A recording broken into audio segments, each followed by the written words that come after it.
with the London opening. So the first thing to do, let me share my screen. We're gonna go here, and we are gonna go to this right here, and then let me mute this site, and we will have some fun. So welcome, guys.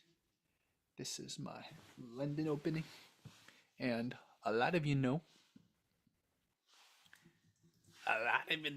London, London. They like me. Anyways, let's go. Let's update my London notes.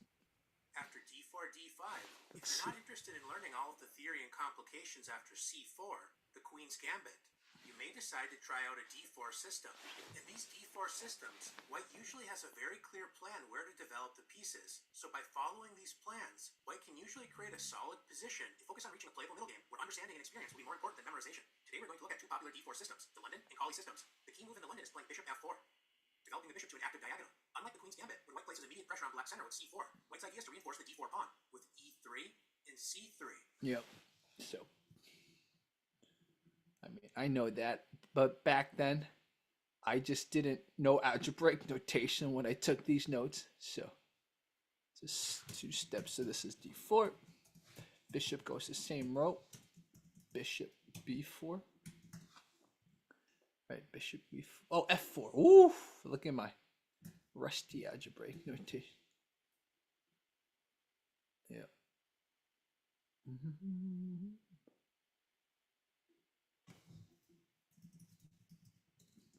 Protect both with your king pawn. e3.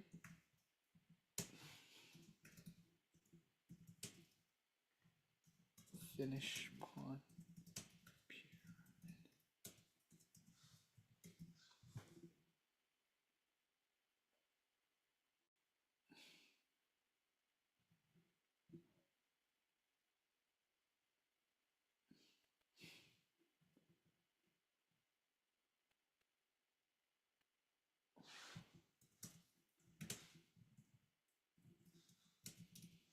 So some of these moves can be interchangeable, right? But yeah, anyways. Creating a solid central pawn pyramid. White's light-squared bishop typically moves to d3, and the knights help control the center with knight f3 and knight b to d2.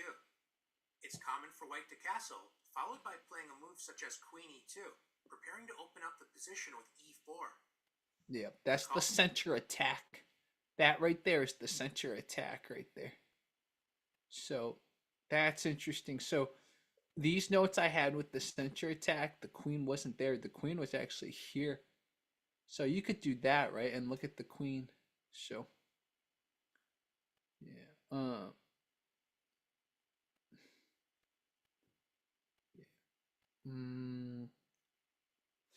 So you can also get queen on e2 to attack with e4. So that's something. You get the queen on e2 to attack with e4. All these system shares the same ideas, except the bishop on f4 remains on c1 for the time being. Of course, Black has something to say about all of these ideas, but this is the general piece development you can follow in order to play the London or Colle. After the moves d4 and d5, in order to play the London system, White can play knight f3, followed by bishop f4, or else immediately play bishop f4. This is the trademark London system move, developing the dark squared bishop to an active diagonal before playing e3. A natural response for Black is to continue to develop with knight f6, when White supports the center with e3. A popular continuation for Black is to support the center and prepare kingside development with e6. Yeah. Knight f3 is a common and sensible choice, but sometimes White prefers to play knight d2, helping support the center and keeping the d1 to h5 diagonal open for the time being. Notice that developing the knight to d2, as opposed to the more active c3 square, allows White to support the center with c3. Since White's dark squared bishop exerts long-term pressure on the h2 to b8 diagonal, it makes sense for Black to challenge this bishop with bishop d6. White can respond to this dark squared bishop standoff by playing knight g to f3, allowing black to trade bishops with bishop takes f4, What? accepting doubled pawns, but clamping down on the dark squares with e takes f4. For the interested viewer, this is an interesting structure to explore, but a straightforward and solid way to play is bishop g3. Yeah, I usually do that. I usually put my bishop there. So that's interesting. You could potentially accept the bishop trade in exchange for double pawns. Interesting. Wow. Hmm. I'm definitely gonna have to update a lot of this section. Man, back in the day, I took so many London system notes, but I honestly don't remember most of this. Anyways, Secures the bishop and invites black to play bishop takes g3, allowing white to activate the rook on h1 with h takes g3, creating unpleasant pressure down the h-file. yeah. Black typically avoids this exchange and maintains the tension by castling. We see the typical London system ideas come to life with bishop d3, developing the light-squared bishop on an active diagonal, pointing directly at black's castled king side. Black typically responds by adding pressure against white's center and grabbing space with c5. In response to c5, white typically plays c3, supporting the d4 square, and also extending the b1 to h7 diagonal in case black tries to attack the bishop with c4. The top of the London pyramid is very, very important. That's something I learned the hard way once. Allowing white to retreat the light-squared bishop and maintaining its active presence on this desirable diagonal. The light-squared bishop is an excellent piece for white, so one solid option to explore is b6, preparing to exchange light-squared bishops with bishop a6. We're going to focus on the straightforward continuation knight c6, continuing to develop and supporting the center. White's typical developmental scheme continues with knight g to f3. G to f3. When one sensible continuation for black is to play queen e7, centralizing the queen and preparing to open up the position with e5. When you play a d4 system such as the London, it's important not to make your moves automatically. You always need to pay attention to your opponent's ideas, because if white automatically castles the king, now that there's no longer a rook on the h-file, black can favorably trade bishops with bishop takes g3, h takes g3. That has happened to me before. That's definitely happened to me before. So yeah, sometimes London's almost known as kind of an autopilot type opening, right? But you still have to you still have to think sometimes. Yep.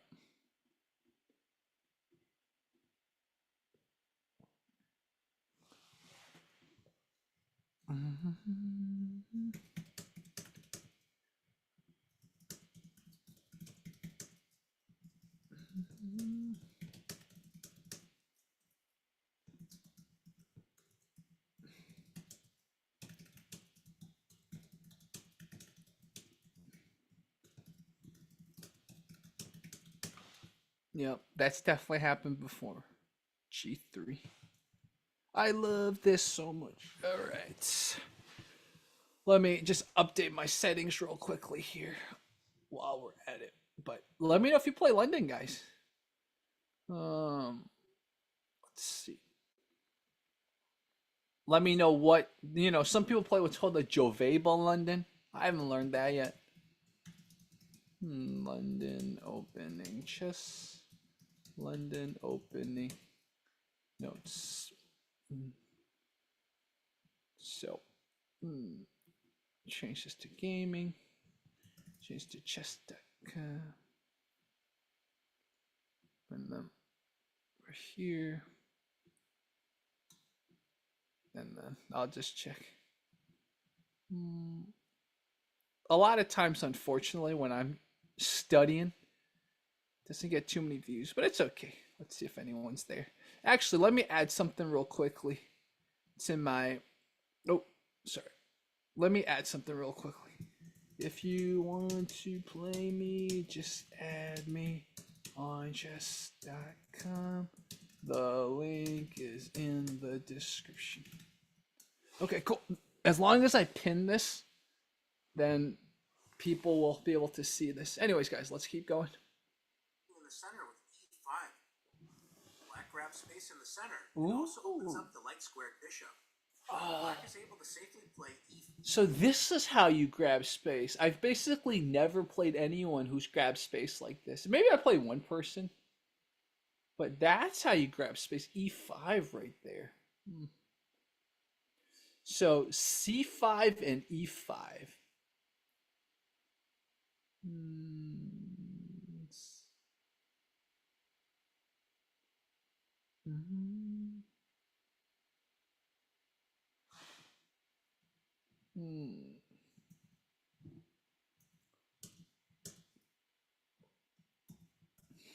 Never, I've never had this before.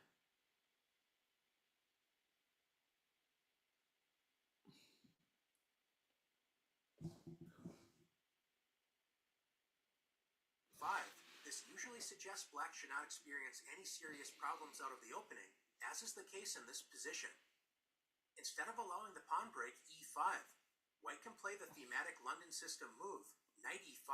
Yeah, gotta get that in there. Enjoys this central post, taking space and blockading black's e6 pawn. This is the type of position. Yeah. What does the e5 do? It opens up your light squared bishop as black to develop. It's like, it's cool to understand why, how they can attack, right? Because usually when I play London, I do outpost the knight. So now I know another reason. It's not just to take space, it's also to prevent the bishop from developing. See, like, you study an opening you play for a while, it actually helps a lot. White is trying to achieve straightforward development with a comfortable position. Although the London system can look like a peaceful, mostly positional opening, it contains quite a bit of venom. Take, for example, the position after black plays knight d7, fighting for control of the e5 square. In some London positions, white supports a knight on e5 with f4. But in this particular situation, white can play the tricky knight takes d7. In order to justify this continuation, black needs to play the counterintuitive move queen takes d7. This is far from obvious, and it will take a few moves for us to understand. Grandmaster Sam Shankland, playing black, responded with the natural bishop takes d7. It turns out that this is a suboptimal continuation, as Grandmaster Gadakomsky, a legendary London system advocate, initiated the force sequence bishop takes d6, queen takes d6, and d takes c5. Grandmaster Shankland is lured into an incredible trap after queen takes c5. Usually it isn't a good policy to trade several pieces and help your opponent develop, but in this particular case, white had prepared the devastating blow, bishop takes h7 check. You always need to look out for bishop takes h7 sacrifices in the London, but this seems like a strange sacrifice after king takes h7. Yeah. White has traded and sacrificed almost all of his developed pieces, yet this incredible idea works thanks to queen h5 check. Yeah. Attacking the enemy king, and aligning with black's queen on the 5th rank. After the forced response, king g8. White can take advantage of the pinned d5 pawn with knight e4. Attacking black's queen and preparing the deadly knight g5. Yeah, we totally looked at that. Yes. We totally looked at that. So we totally looked at that. I forgot. Go here. Yeah. So there's a few ways, right, to do this. But yeah, that makes so much sense.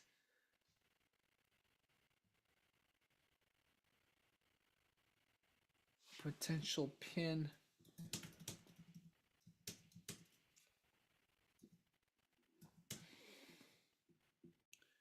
Yeah, you go there. Right. So bishop takes. Um,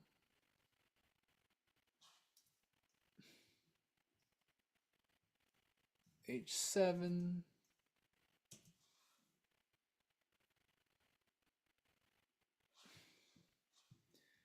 King takes A7. Queen D5 check. And then the king has to go back there. King G8. Look at that pin. Now you can knight E4, right? Because this is pinned. Oh, that's so cool. Wow, knight E4.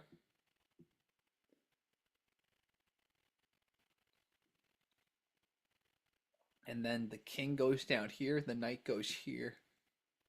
Yeah, so basically what this just showed is you can proactively attack, right? The way I learned it, it's more like a response. You see, if they take with the bishop, you take with the pawn, and then they take with the knight, you take with the bishop. Or actually, they move their knight first. It looks like in this situation, they move their knight away. And that's how you kind of get them. Okay. Okay. So in this example, basically, you proactively attacked. Threatening checkmate on h7. Only at this point does it become apparent that black should have left the bishop on c8 and recaptured on d7 with the queen. With the queen? With the bishop on c8, black could save the position with g6, counterattacking white's queen. But with the bishop on d7, g6 would fail to knight takes c5, when white regains the sacrifice piece with interest after knight takes d7. Yep. Grandmaster Shanklin did not give up and tried to create complications with queen c4. Grandmaster Komsky continued his attack with knight g5, threatening checkmate on h7. Wow. Notice that queen d3, trying to protect the h7 square, is refuted by e4, blocking the queen's protection and renewing the threat of checkmate. So in the game, black played rook f to d8, providing an escape square for the king, but Grandmaster Komsky played queen takes f7 check. White's attack against the exposed king intensifies, and Grandmaster Komsky won a beautiful game thanks to this London system trap. Instead of playing queen e7, which is certainly a reasonable move with careful play, black can also play the tricky b6, preparing to fianchetto the bishop with bishop b7, I've seen that supporting before. the center. One temporary drawback to b6 is it weakens the long light square diagonal from h1 to a8. One option for white is to build the tension with queen e2, supporting an eventual e4 pawn break, when black can reply with the solid bishop b7, supporting the center and leading to interesting play. Knight e5 is also an option, and in another Gadakomsky game, he decided to strike in the center immediately. Gadakomsky. This is a dangerous idea in the London system, adding pressure against black's center and threatening a fork with e5. Yeah. If black relieves the tension with d takes e4, white can play knight takes e4, adding pressure against black's dark squared bishop and knight on f6. After the exchanges, knight takes e4 and bishop takes e4. Look at your pyramid. As the position opens up, white's light squared bishop adds pressure on both sides of the board. Wow. That's a cool center attack. Oh yeah, look at this. Here it is. This is the one. Simon taught me this one.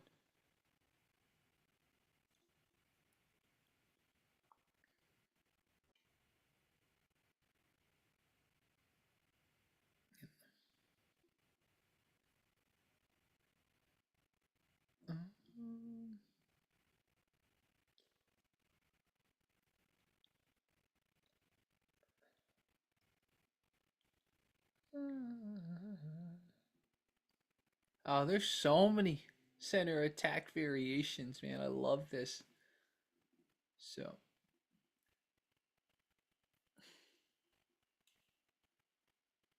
that we go here.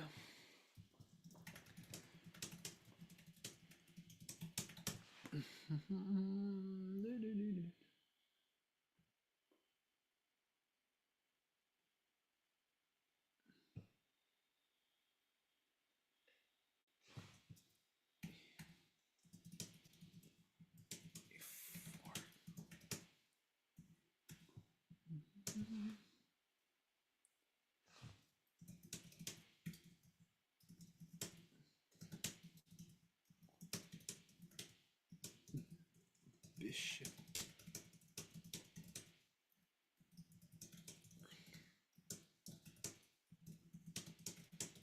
Wow, this is great. So we will notable players. Gadakomsky.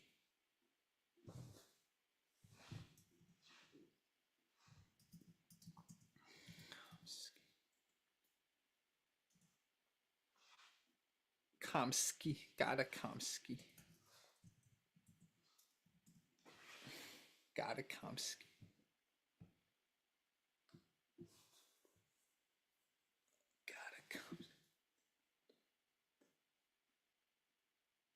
Wow.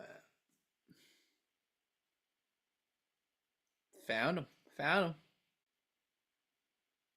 Wow, here he is.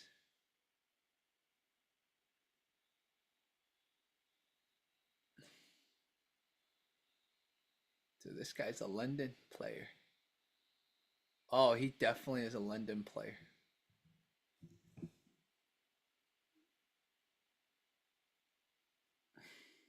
I gotta tell my friend Onye. So give me 1 second. Shout out Onye.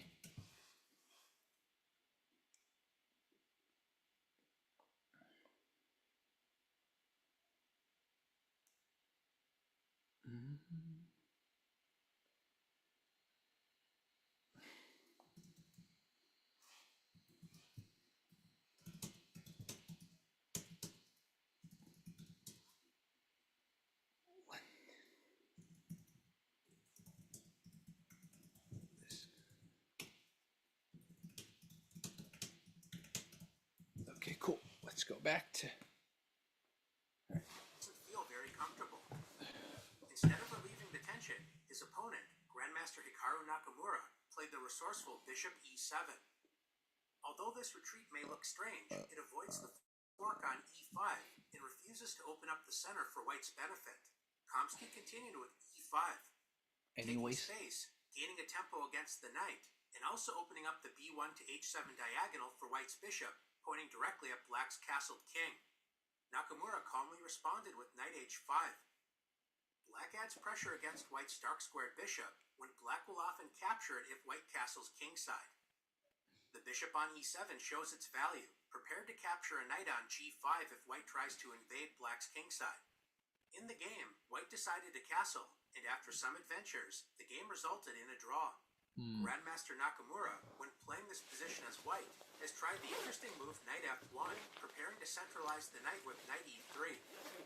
Although Black has to remain careful on the king side, the Black position has proven quite solid in practice. Against the London system, Black sometimes decides to follow suit and play bishop f5. Just like White, Black decides to develop the queenside bishop before playing e6.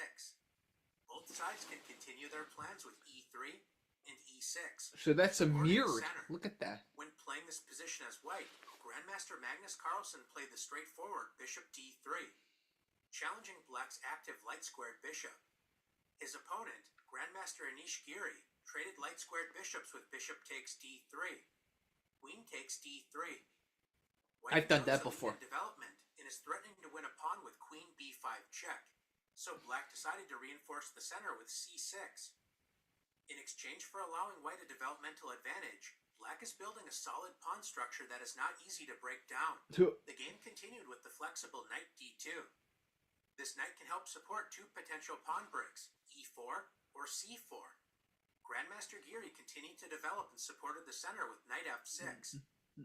White continued with typical London system development with knight g to f3.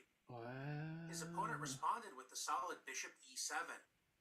When black plays bishop e7, it's worth noting that knight h5 may be a potential resource to keep in mind, trying to remove white's annoying dark-squared bishop.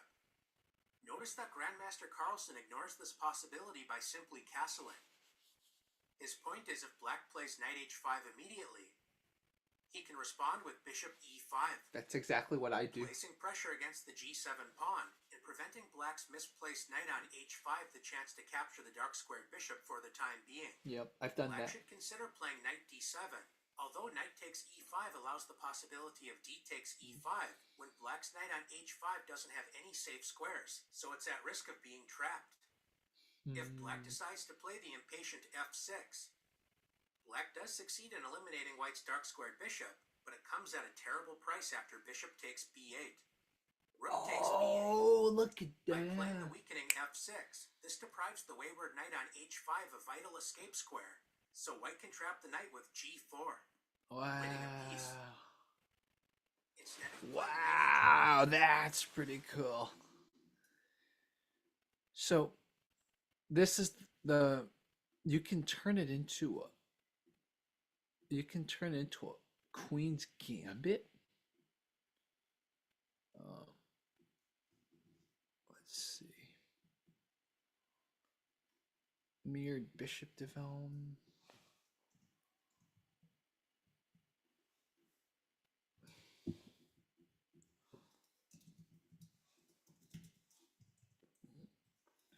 This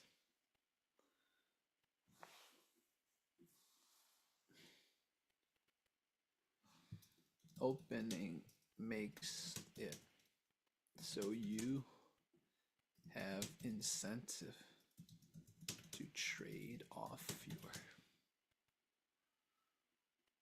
light squared bishop because a pawn gets more active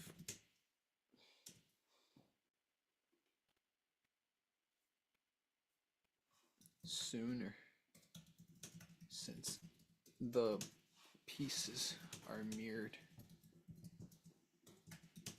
You also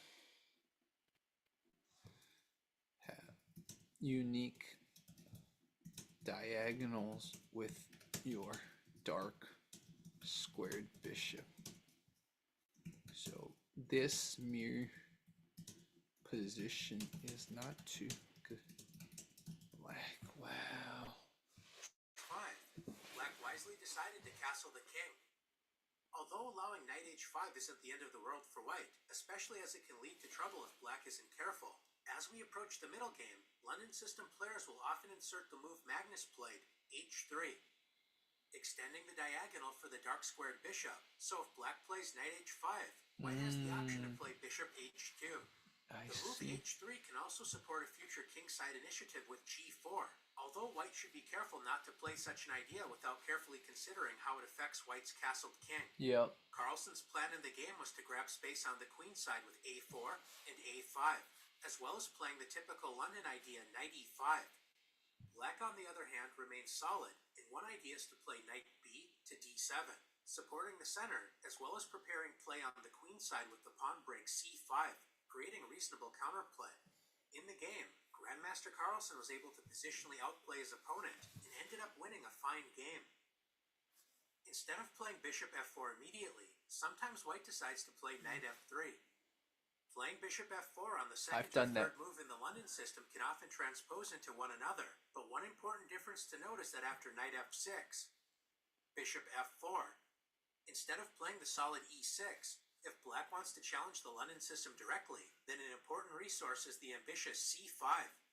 Striking in the center immediately, d takes c5 leads to different play than the typical London system ideas we have seen, and black has been able to demonstrate comfortable play after e6, supporting the center and preparing to regain the pawn with bishop takes c5. Instead, white can support the center with c3, or play the most popular choice e3. E3, yeah. Black can decide to play queen b6 immediately, attacking the b2 pawn, trying to highlight the drawback of developing the dark-squared bishop so quickly. In response, white can offer the b2 pawn with the active knight c3, and if black decides to capture the b2 pawn, this will be met by knight b5, adding adding serious pressure against black's queenside when black's queen may prove quite misplaced on b2. Instead of playing queen b6 immediately, if black intends on following the plan we're about to see, it's important to develop the queenside knight. So a popular choice is knight c6. Removing the knight from the back rank and adding pressure against the center, white understandably supports the center with c3. When black is ready to add serious pressure against white's queenside with queen b6, once again attacking the b2 pawn. If white defends the pawn with queen c2, then black can play g6, followed by bishop f5, creating a comfortable position for black. Yep. You got to offer a queen exchange. Queen with queen Yep. b3. Yep. That's what you got Black to do. can reply with c4, clamping down on the light squares and attacking white's queen. If white plays queen takes b6, then black can play a takes b6, activating yeah. the a file. Ooh, that is. Oh wow. That is. Yeah. That got to be careful. So that you got to be careful. Wow.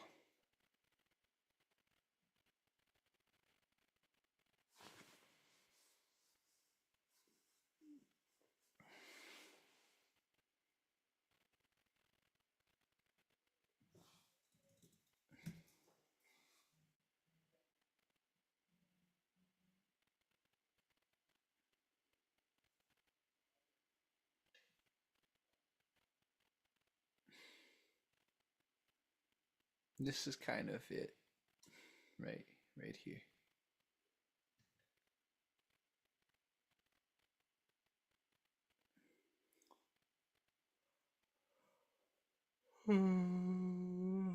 Well, there's so much to learn. Black may prepare future queenside expansion by advancing the b6 pawn with a promising position. Instead of trading queens, if white plays queen c2, then black has the powerful resource bishop f5, actively developing the light squared bishop and gaining another tempo against the queen. Yeah. If white accepts the bishop with queen takes Nope. f5, Nope. That's a this deflection. turns out to be a terrible mistake. Now he comes down. Play queen takes b2. Yeah. Preparing to capture the trapped rook on a1. Yep. That's not good. So don't let it deflect. Yep.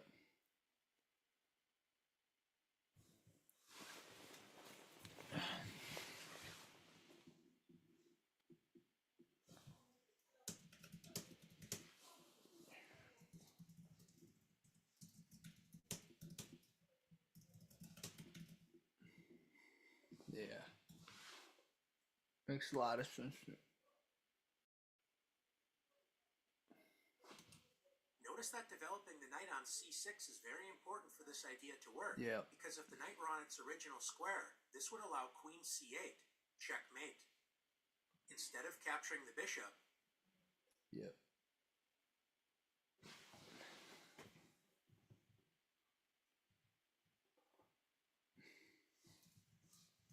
Black needs to develop the knight.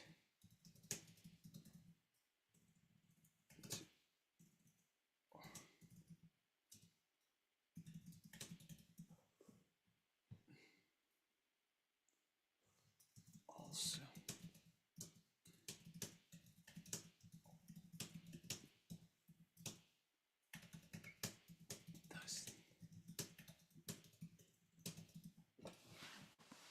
So this c5 plus queenside attack. So we're looking at here.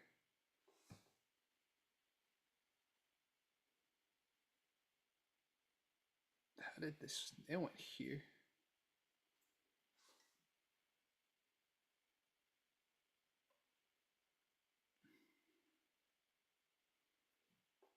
I see. White can play queen c1. White's position remains relatively solid, although quite passive. Allowing black a comfortable position with active piece play is typically not a position white wants to encourage, so this highlights a potential downside to developing the knight on f3, while black's light squared bishop can actively use the f5 square.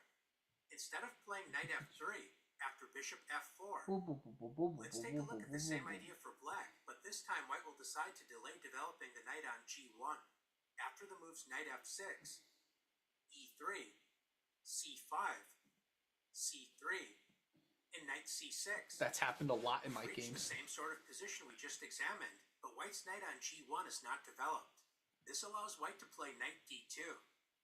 One good rule of thumb to keep in mind is that if black hasn't played e6, blocking the light-squared bishop, then white can delay developing the knight on g1.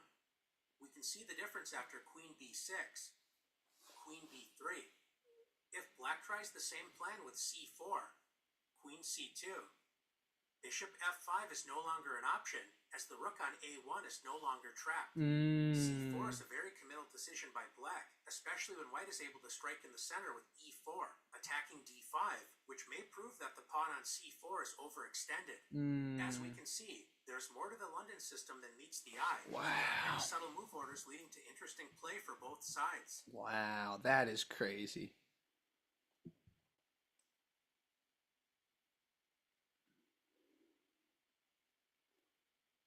Yeah. So.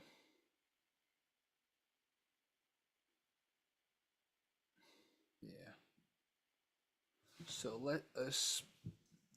When can you do this?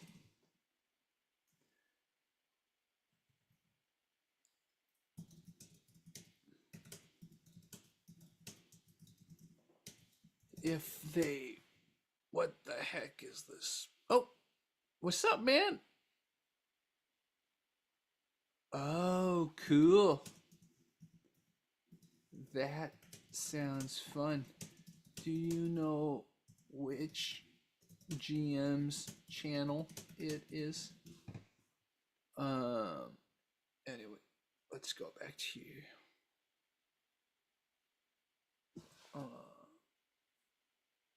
Oh yeah, bishop. Oh, pawn. E6.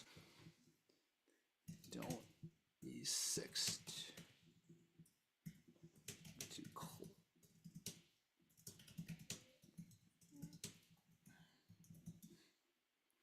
Let's review.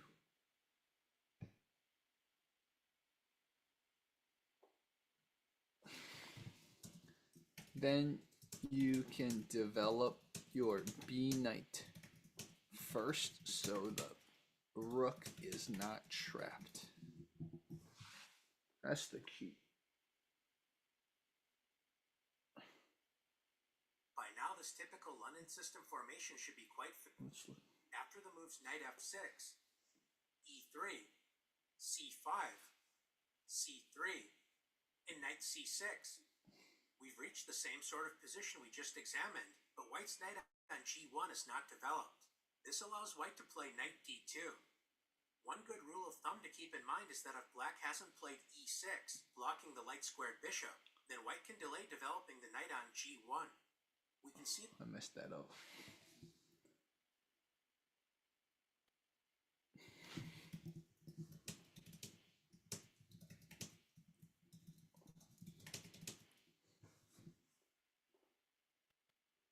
The difference after queen b6. Yeah, you offer the queen trade. If black tries the same plan with c4, you just queen c2, go, and then yeah, bishop f5 is no longer an option. Yep. As the rook on a1 is no longer trapped. Yep, exactly. So now bishop f5 is no longer a deflection. It just hangs a piece because rook can now counter threat the queen if it comes and takes on b2. Okay, this makes a lot of sense. So as you guys know, a lot of these notes that I took are very, very unclear. So that's just something I gotta get better at, right? So, anyways. c4 is a very committal decision by black, especially when white is able to strike in the center with e4, Yep. attacking d5, which may prove that the pawn on c4 is overextended. As we can see, there's more to the London system than meets the eye, and there are many subtle move orders leading to interesting play for both sides. By now, this typical London system formation should be quite familiar to us. We are now going to look at a related opening known as the Colle system, Okay. which white is... So I haven't studied Colle at all. Colle, apparently, you just don't get this bishop out. The bishop stays in here. So that's so cool. Again, I've never... I guess we're gonna take some Colle notes. By the way, I don't know anything about the English opening. How is it like London? How is it different? Let's see. Aiming to build this basic formation. In this Colle system formation, white decides to play e3 without developing the dark squared bishop first. Wow. This may seem like a passive decision, but there are some important points to keep in mind. In order to better understand the ideas behind the Colle, we need to take a look at another position for a moment. As we begin our exploration of the Colle system, there's no need to adjust your screen settings. What? We are looking at the black side of a semi-Slav defense in the Queen's Gambit for a reason. In the Colle system, white will have this exact position, with colors reversed. And since white is up a tempo, we will already see the king's bishop develop to an active square. Whoa. With black to move, a common idea is to turn the game into the Morand variation with d takes c4, forcing white to lose a tempo with bishop takes c4, which allows black to expand on the queen's side and gain another tempo with b5. After the light squared bishop moves, black will complete development and prepare pawn breaks such as e5, or else reinforce the b5 pawn with a6, followed by striking in the center with c5.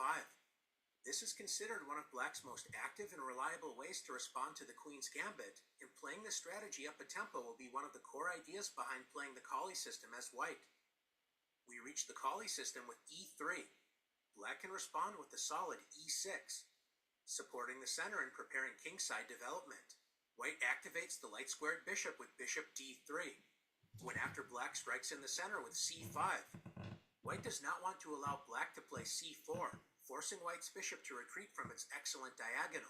So there are two typical ways to deal with this threat, c3 or b3. Let's first take a look at white's most classical response, c3. This is known as the Koltanowski variation of the Colle. White builds the same solid pawn structure as in the London system, supporting d4, while also allowing white to respond to c4 with bishop c2, allowing white's bishop to enjoy this active diagonal and preparing... So this is called the Koltanowski version of the Colle? Wow.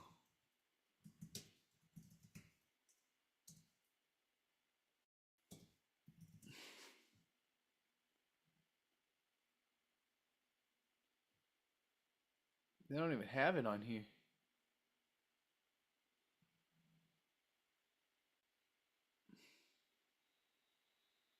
Yep, this is the Colle Koltanowski. There's Koltanowski.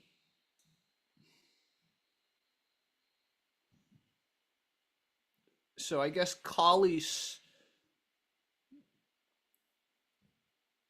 It's basically this. This is Colle.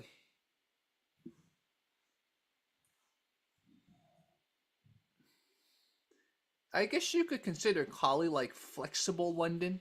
You can transpose it into other things, but it often transposes into a sort of like London.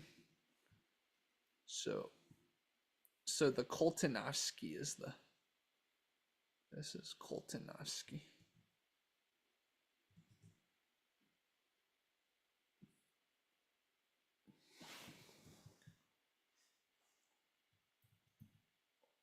So yeah, that's Koltanowski. And then there's another one called the Zuckertort.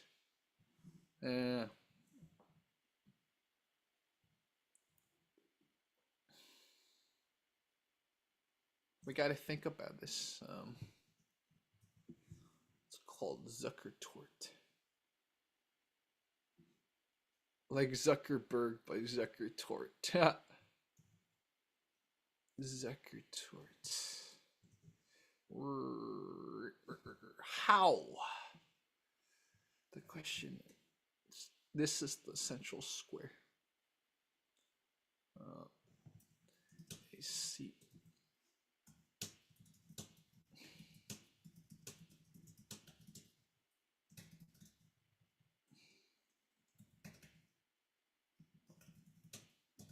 Just think about this. Why is this different than? Why is this different than Why doesn't this work in regular London? I don't know. Is there?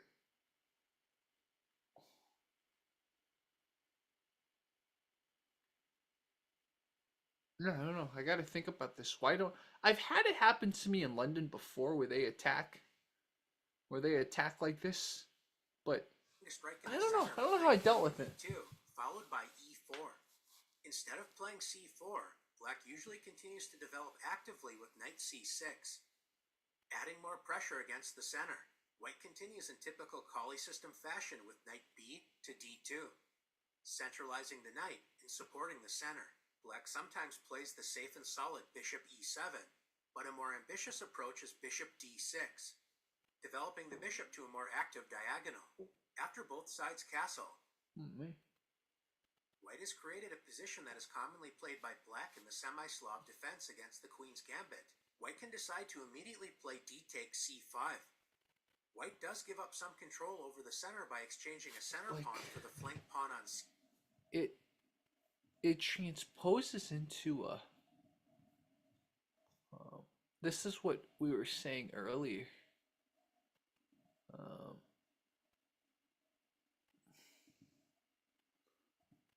Where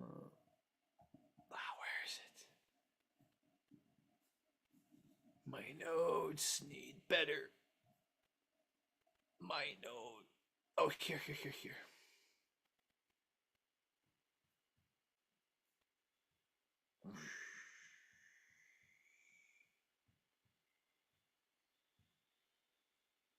Let's see. Where's my notes?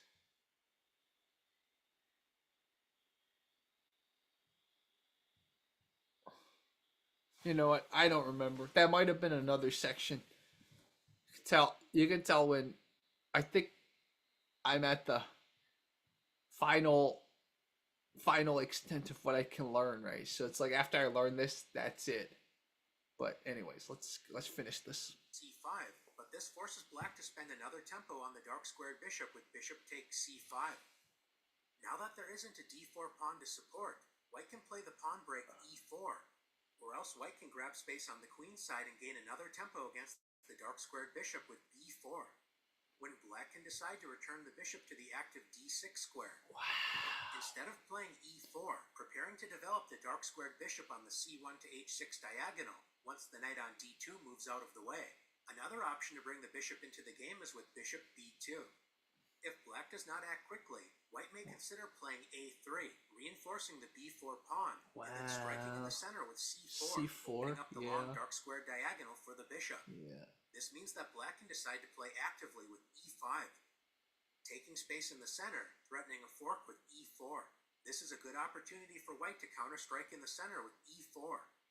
White solidifies the center for the time being, when black can continue to play actively with bishop g4, pinning the f3 knight to the queen. White can open up the center with e takes d5, revealing the light-squared bishop's pressure against black's kingside, or first decide to support the center with rook e1. In either case, white isn't necessarily trying to prove an objective advantage, but just like in so many d4 system positions, white is content in achieving a familiar pawn structure, following a consistent plan of development, when both sides have reasonable chances, hoping to know the positions better than their opponent. After black plays c5, instead of playing c3, another interesting option is to play b3, turning the game into the Zukertort variation.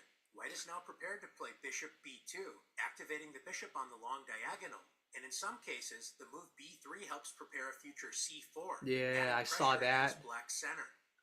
Once again, black can decide to play the solid, but somewhat less active bishop e7, or prefer to activate the dark squared bishop with bishop d6, when both sides typically castle.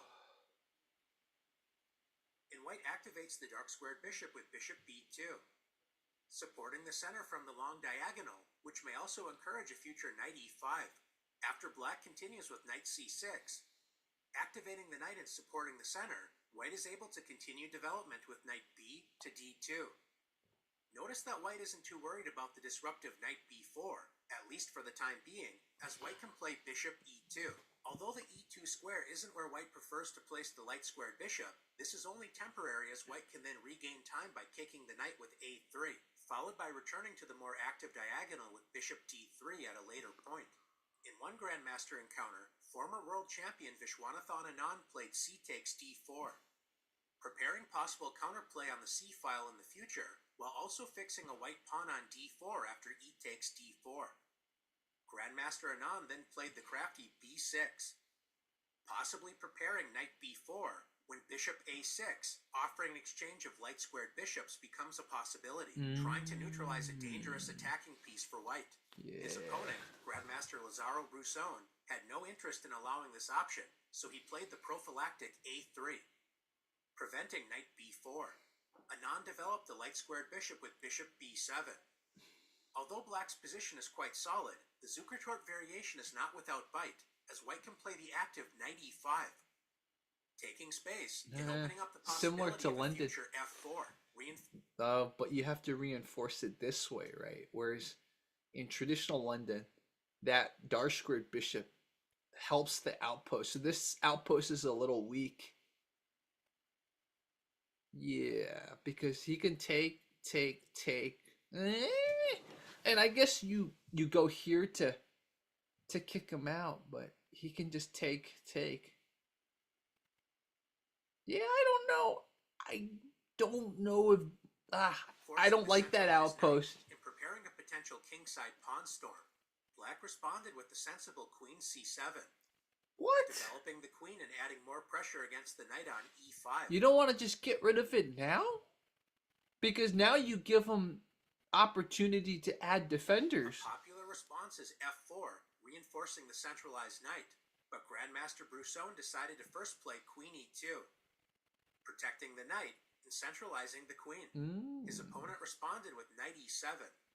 The knight prepares to support the kingside as it opens up the queen on the c-file, as well as revealing the scope of the light-squared bishop, protecting the d5 pawn, which will help support a future knight e4. White made his attacking intentions known with f4.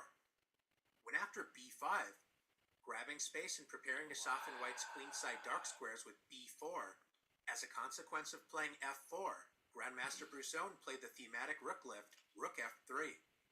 White is preparing to play rook h3, joining the light-squared bishop and adding pressure against the h7 pawn. Right there. It's not out of the question for white to then prepare g4 and g5, adding pressure against the f6 knight, the key defender of the h7 pawn. Wow. White was able to create a devastating attack against black's kingside, and even a great player such as Grandmaster Anand was unable to solve his problems, so this is definitely not an opening to underestimate. Wow. Although Grandmaster Anand's decision to play c takes d4 was by no means a bad move, a more flexible approach is b6, maintaining the central tension and preparing to develop the light-squared bishop.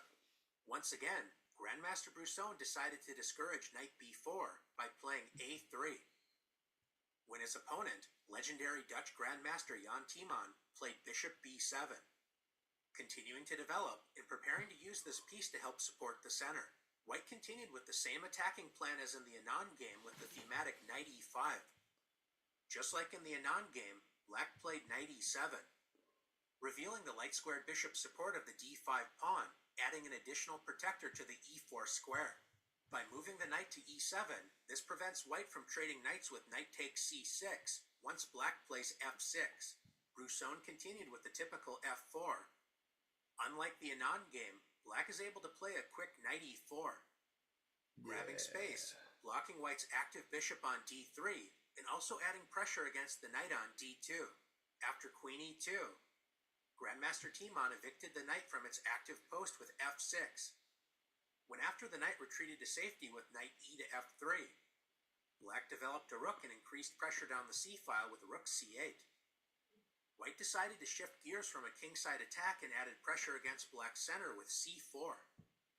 In this tension-filled position, Black has achieved a solid position against White's Zukertort setup. From a roughly balanced position, Black was able to outplay his opponent and went on to win the game.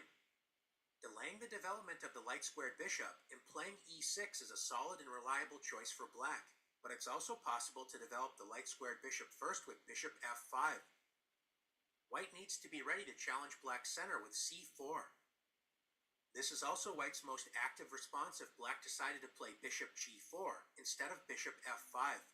If Black defends the pawn with e6, this encourages White to play a quick queen b3, adding more pressure against the d5 pawn, as well as highlighting the weakness on b7. Black's most solid option is to support the center with c6, turning the game into a popular line of the Slav defense, since queen b3 can now be met with queen b6, reaching a solid position for Black. And although White can still play in Colle system style with knight b to d2, a more active post can be found with knight c3. In order to challenge Black, the Colle system player must be ready to occasionally change plans and enter the queen's gambit with an early c4. Yeah. So that's the key. The Colle system transposes into a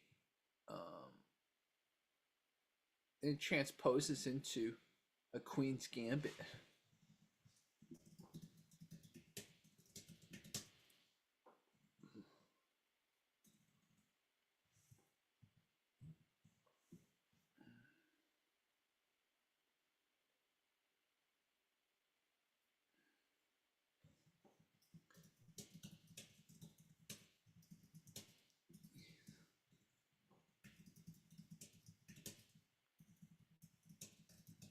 So I think if I knew my queen's gambit, which I don't, Colle would actually be a flexible way. It's like a non-committal way of being like, I could sort of play London, I could sort of play the queen's gambit, right? But again, I don't know the Colle. This is my first time ever hearing about this. To avoid studying massive amounts of opening theory, and you don't worry about trying to prove an objective advantage as White, then d4 systems such as the London or Colle may be the choice for you. These systems typically create familiar pawn structures and a general idea where to develop your pieces, so you shouldn't suffer a catastrophe out of the opening and can just focus on playing chess. When you face these systems as Black, it's worth keeping in mind that with sensible play you shouldn't face any serious problems out of the opening. But do not underestimate these systems. There's plenty of play and possibilities to explore for both sides. Thanks for exploring two of the most popular d4 systems, and best of luck when you find yourself playing with or against these systems. Okay, that was fun. That was really fun. Again, we can reinforce some of the stuff here.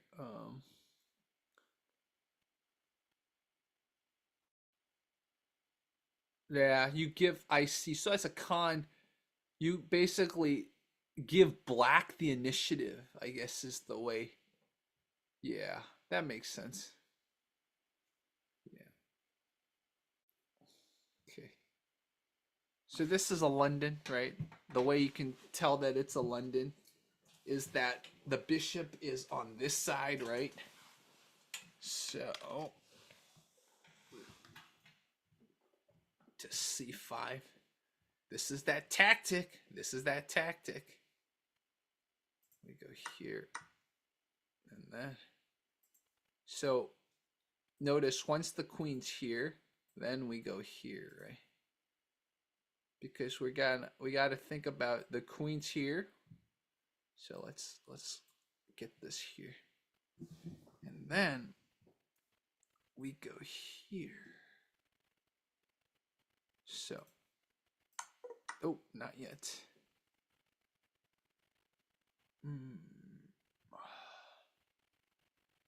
What? Oh, here. Whoa.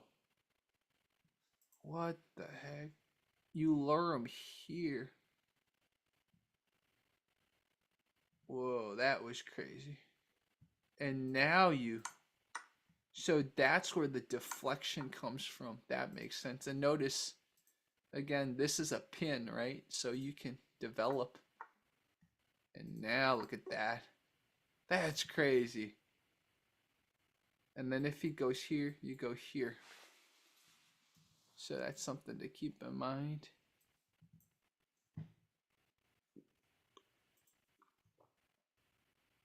There's a fork you can do too. So like this is a really cool little you just have to remember this, right? There's not too much to memorize in Linden, but this is something you gotta remember. Where the heck goes my Linden notes? Line of text right here.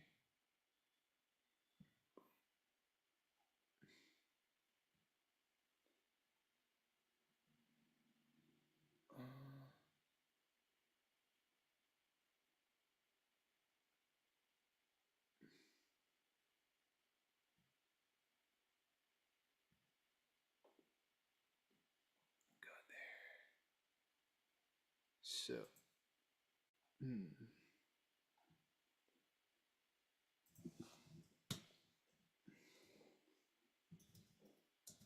second example, you used your top pyramid pawn to capture on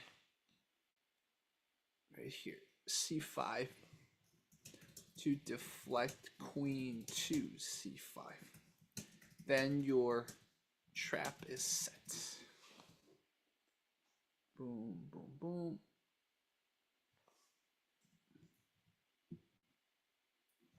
If he tries to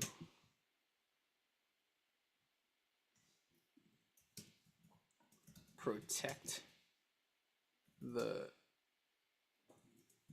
with his queen, you can interpose your pawn.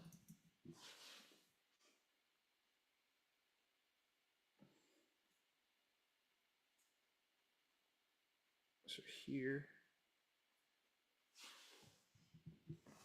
in this example, you'll be up in exchange with this move. So in this one, this is one I learned about last time. He threatens with that, right? And so the issue is, look at the bishop. See the bishop right there? So the bishop goes there.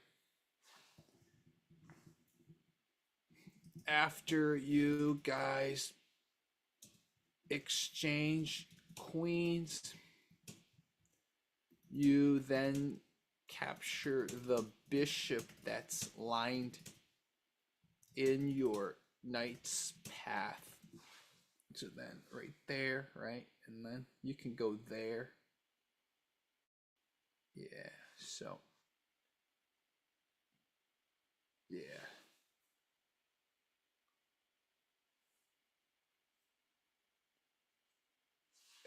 So right here.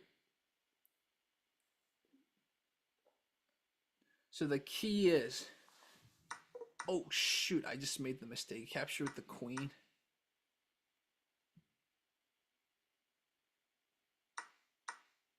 I think this is fine now.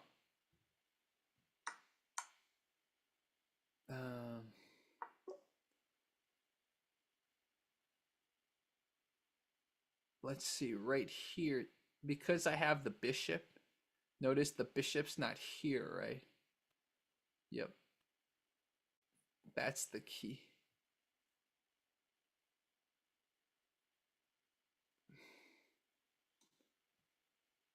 So,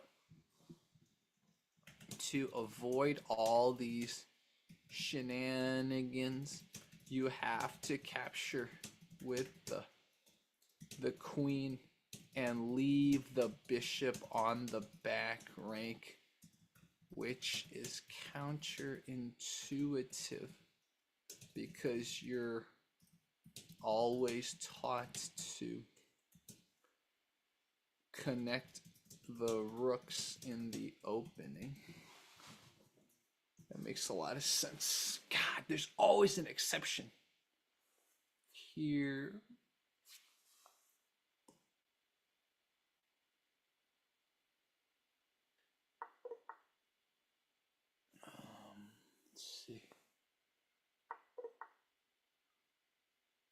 attack the... Oh, here.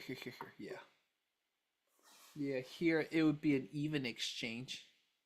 I mean, my king side would get messed up more. After queen g5. Oh. So after queen g5.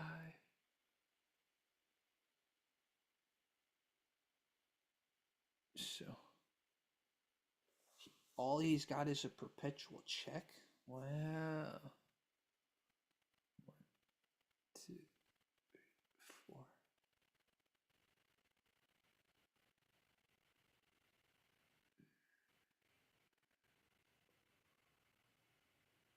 Okay.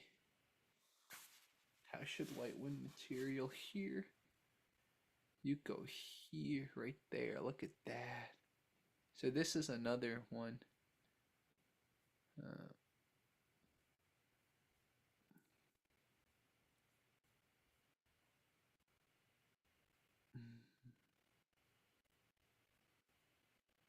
this is a cool one. You go here. Now you can trap a piece here. So that's the key.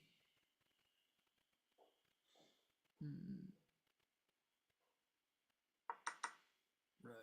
So here. Yeah, you go there.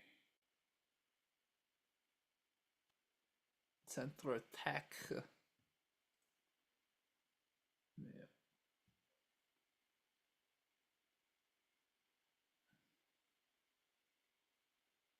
There's so many. Like London's not a boring opening if you really study it. Like basically, if you want to memorize, then London actually can become fun, right? But that's the beauty. London is one of those openings that it's. Let me change my mic. Hopefully now you can hear me better. But London's one of those openings where you got so many really cool attacks if you really want to learn them. Basically, this resulted because you made an exchange. You capture with the bishop.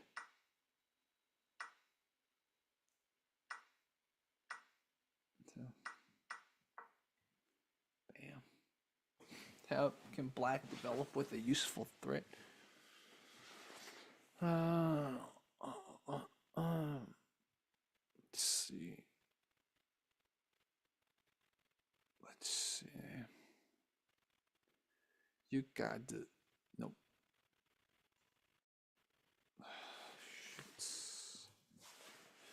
Uh,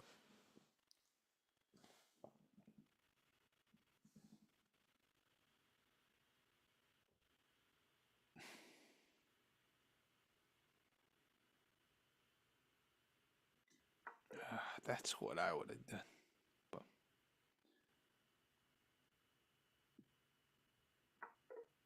let's see. What? Oh, then you go. He loses that rook, right? He loses that rook. Whoa, yeah, that's what we're talking about. That's the decoy attack.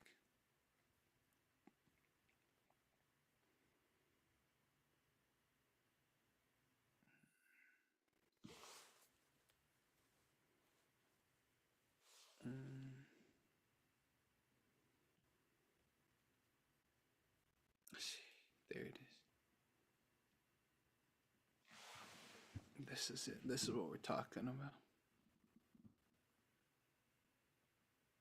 So, right here.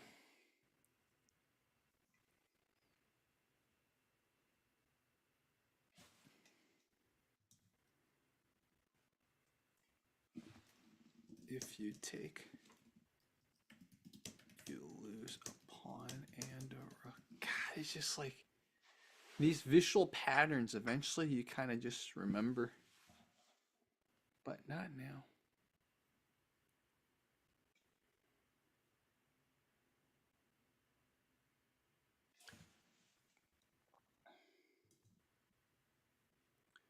Notice that the bishop can't defend the knight because this pawn is here, right? If the pawn weren't here, the bishop can just go here. But then you're still losing. No matter what, you're losing your rook. So actually, you got a queen defending here too. So just no matter what, you're losing your rook. My point is moot. So here.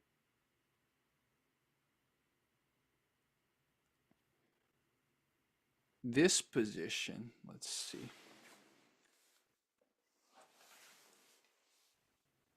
So here, the reason why the knight hasn't developed, so let's remember that.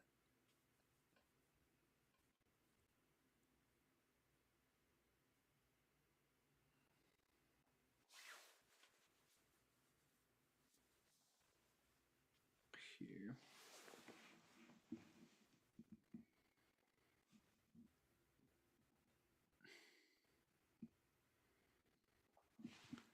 Also,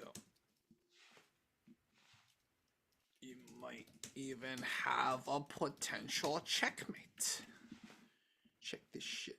You go here, he comes down. That's a checkmate. That's why these diagonals, right? You gotta be very careful with some of these lines. That's crazy.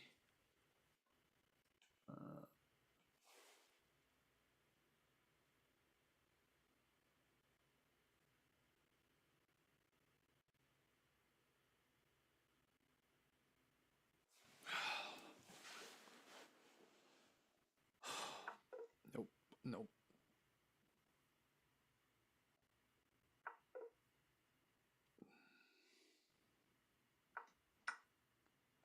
That's an okay. What?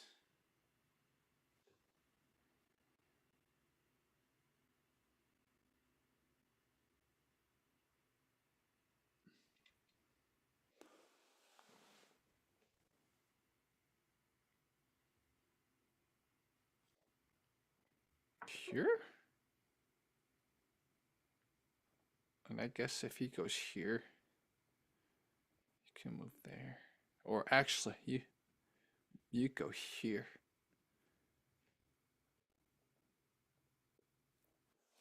So now we have the Colle system. Right, this is Colle. Nope. Oh, here? Nope. Go here.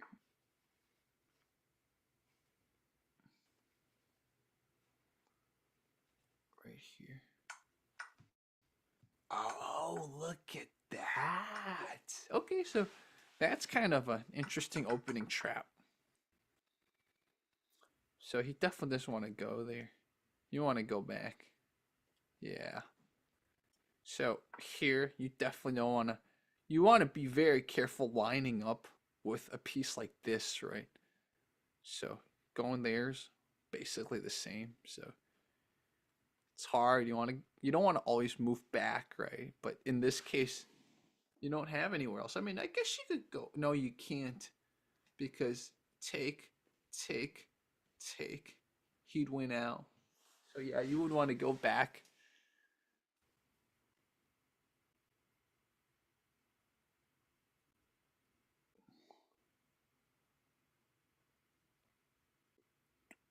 So you transpose to the Queen's Gambit. That's crazy.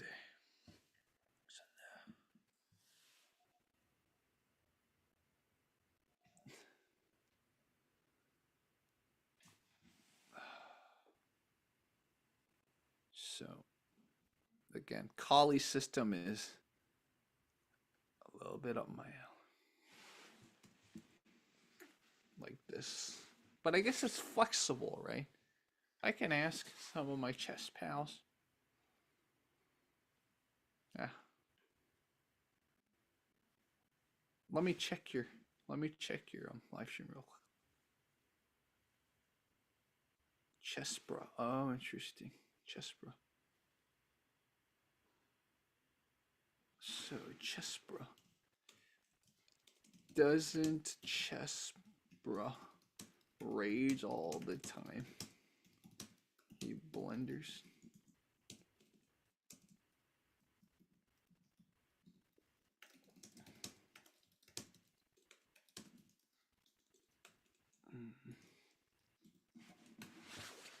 So,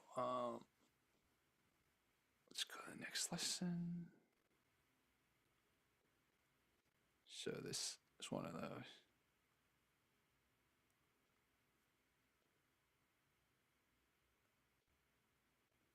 How should black defend?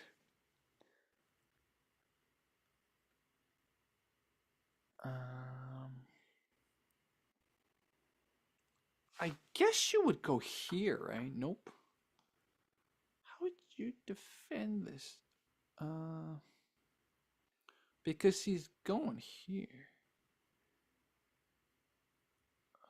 Yeah.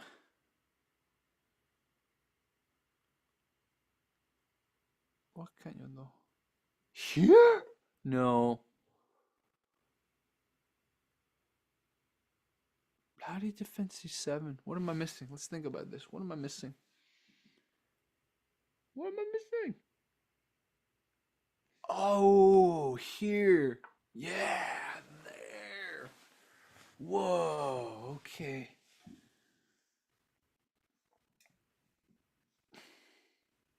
Because I thought about that was my candidate move, but I was like, but that can't do anything. But you forget that's a defensive move too. So, man, these lines are great, man. Like it's crazy if you study this not to memorize but to think tactically, right? It can really help your mind learn tactics.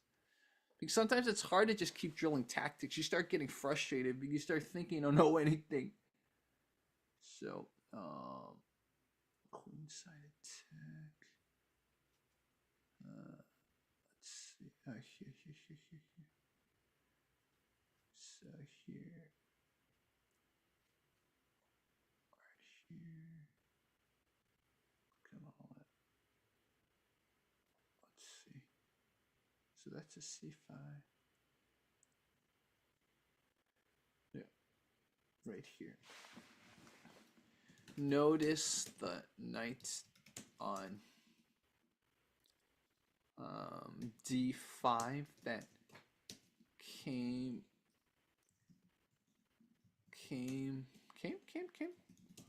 from f6 is protecting the c7 square that is about to get forked. Yeah, this is very important. So that's a prophylactic move, right? It was played prophylactically. So actually that's not really prophylactic would have been like you predicted it a few moves before that. Like this is more reactive, but anyways, we go here. Kamsky versus Ivanchuk. Black's tricky four. Okay, where's the four?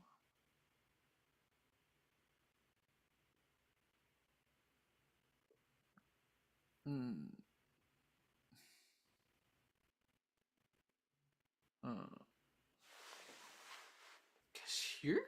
No. There? I mean, when? Yeah, I guess that was a more direct path, huh? You have this.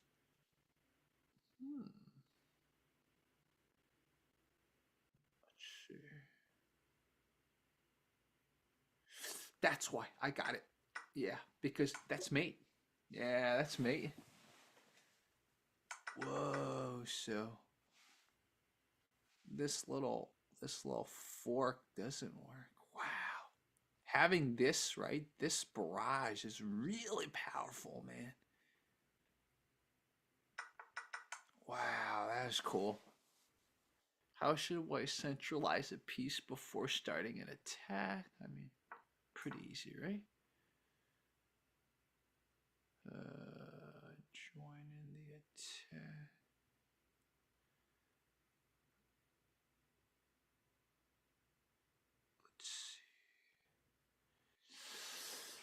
think about this. Is it? Yeah.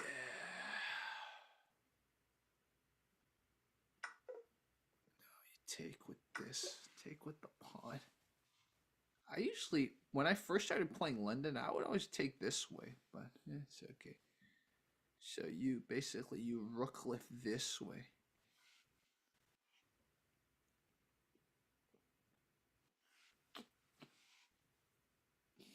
Okay.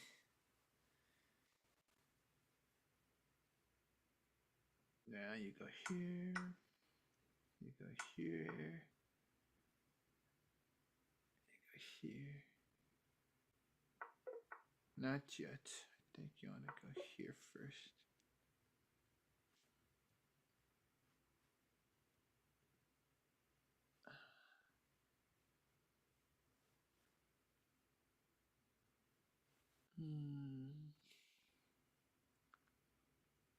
You can go here. Let's think about this. You can go here.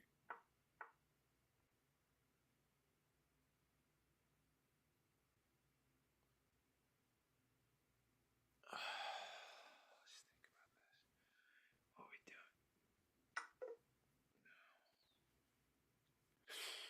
Yeah. Ow. We got the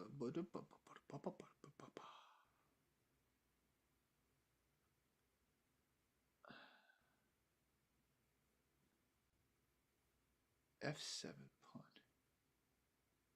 There's no F7. There's no F7 pawn. Why is there here? Let's think about this. You want to sacrifice? Oh, double right there. Double. Then you got to fork. Ooh. Got to think about that. Yeah.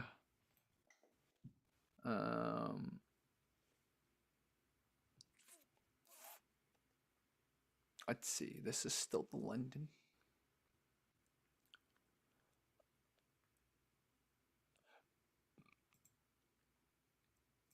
Nope.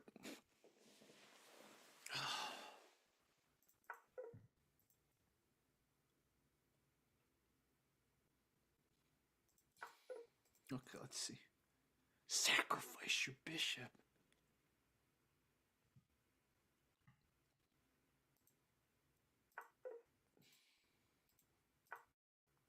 No way. No way. What?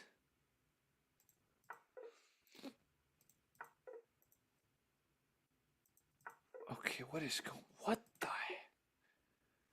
Wait.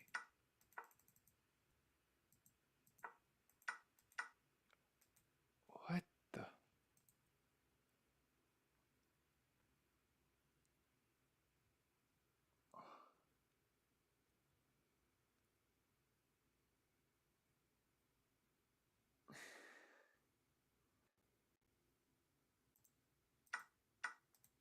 Here.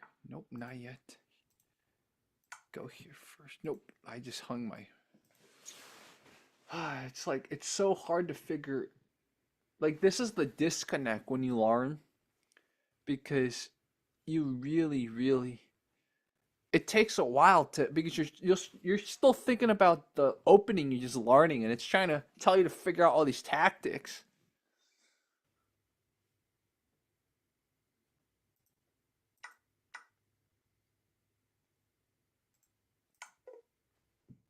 Nope. There. Yeah, that's just one of those. Like you gotta think like that. You gotta think remove the defender. That's crazy. I mean, we knew this was gonna go, right? This then you go here, then you go here. That's crazy. It's gonna take me a long time to see that ahead, man. And the thing is, chances are they'll see it too, right? I wonder. Let's go to the analysis. So that is definitely the best move. But look what they say. To counter, you counter bishop sacrifice, bro. You counter bishop sacrifice. And then that's crazy. Then you get it. So you end up exposing their king too. So it's not just a one-sided attack. And now they keep going. This, like, oh man. So an advanced player would see all that and then do it, right? Would see all of what he's trying to do and be like, how do I stop it in its path? And then this is the key. This part's the key. You go here. You see that? Interpose. That's crazy. Whereas let's watch this again. Jeez. Because again, that was gonna get lost anyways, right? So you might as well. So it's basically he sacrifices, you desperado. You don't, you desperado. And then you sacrifice. Dude, this is a great thing to write down. Like, you see how you don't memorize this, right? You study this to understand tactics.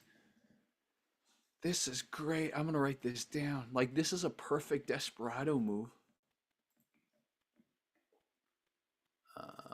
In case you guys don't know what desperado is basically when you have a piece that you're gonna lose, you might as well have it do one more thing before it's lost. It's a really cool tactic.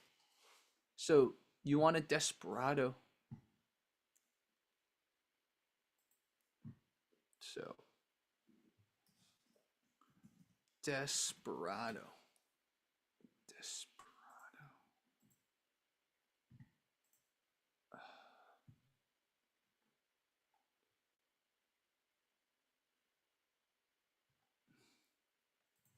So here,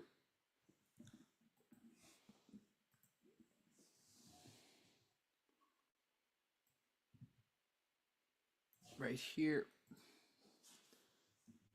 Oh, fudge. Sorry. Wrong one. This one.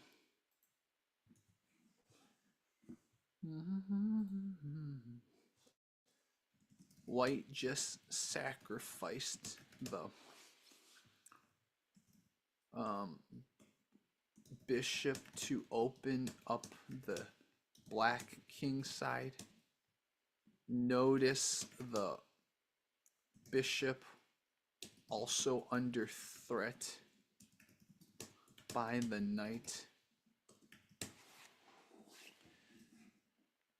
Instead of taking the bishop, you sacrifice your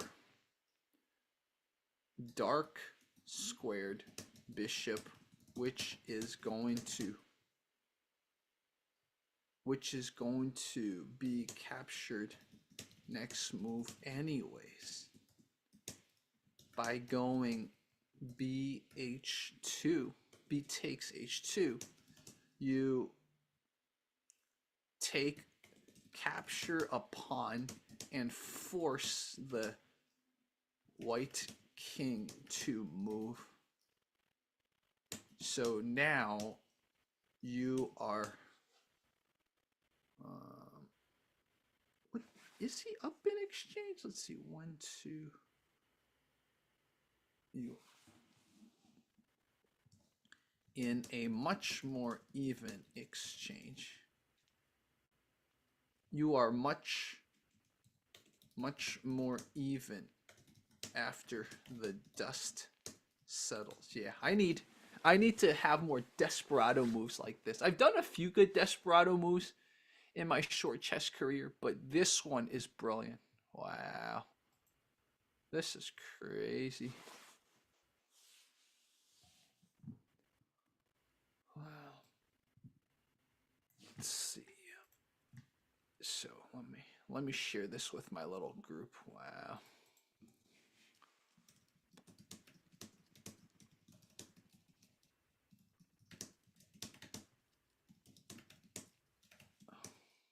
Such.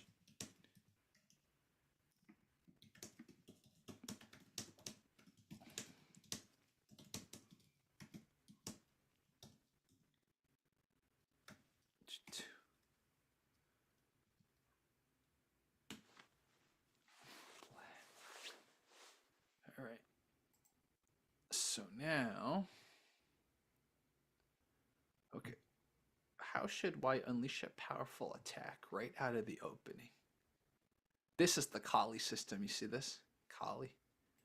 So is it here or is it here? That's always the question. All right, let's think about this. We got 2 defenders. We got 1. Yeah, I think it's here. Nope. All right. Powerful attack. No. Here? Just think about this. Find a strong pawn trade. Oh, nope.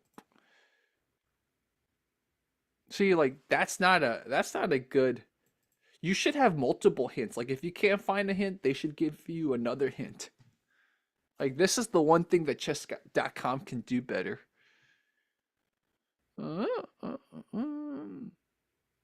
Just go there immediately. That makes sense. So now you go.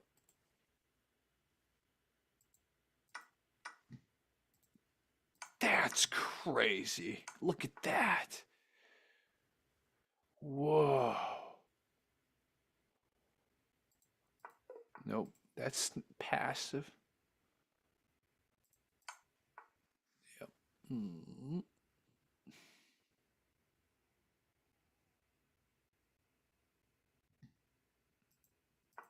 There it is. There it is, because you've blocked this. That's the key. You got to get them here because you're trying to fulfill the ladder here. Okay. I mean, this is kind of more an opening trap. I don't know if the opponent will actually fall for this, but we could write this down.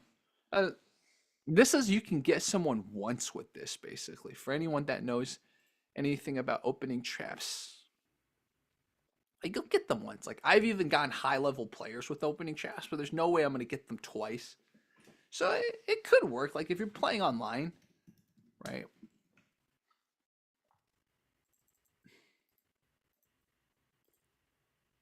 That's crazy. But yeah, that was pretty fun.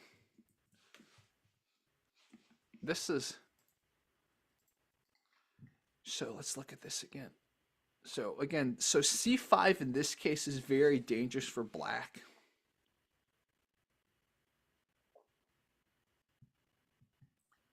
So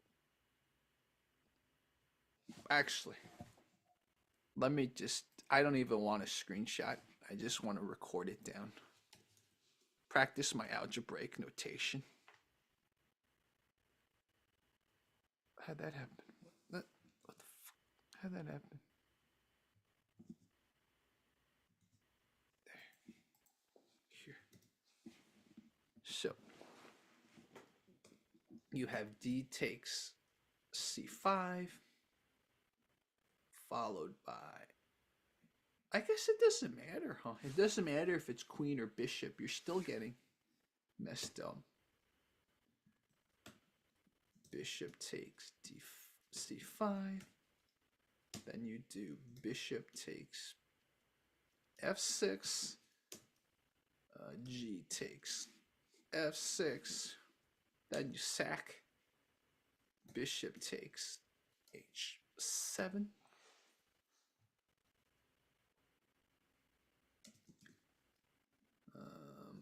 King takes H7. Then you queen H5 check. And then get king on the rim before rook lifting. That's the key, or else the king can escape. I got it. That's a good. Again, just remember, the pieces shrink the king's movement, right? You want to do that. If the king's on this side, your queen's on the rim, then the king can move this way if they make room. So you have to cut it off from moving that way. That makes a lot of sense. And then we got two more. This looks like a London Carlson. Nope, that's not correct. This is pretty demented. Here? Nope. Nope. You go here. Nope. What is this? So he's got a bad bishop here. This thing, we go here. Nope. What the heck's going on here? Oh, here. That's it.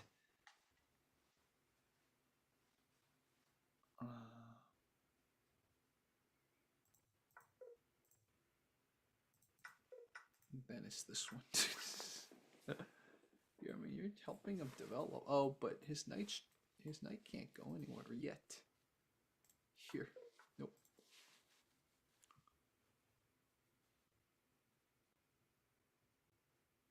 Now you block the queen.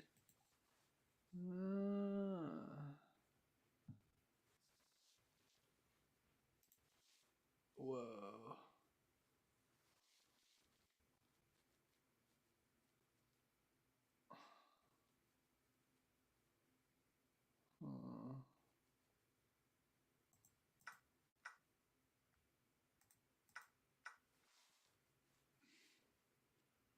That's crazy.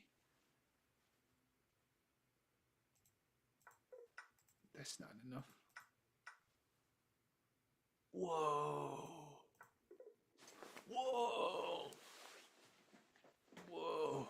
That was cool.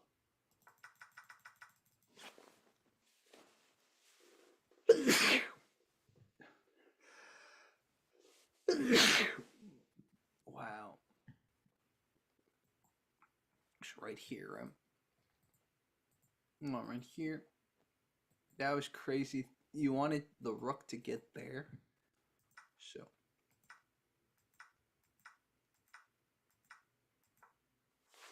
That's crazy. I mean, you're down a minor piece, man. But I guess this attack is just too strong. You go here.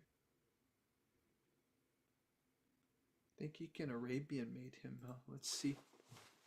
Let's see what the move is.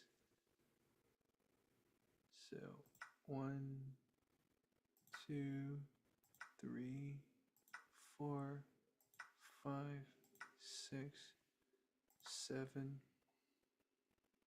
I called it. Yeah, that's what I thought. Okay, so I got the move right. It was this. All right. Wait, A to B8? Wait. Oh, no, that's black. So here.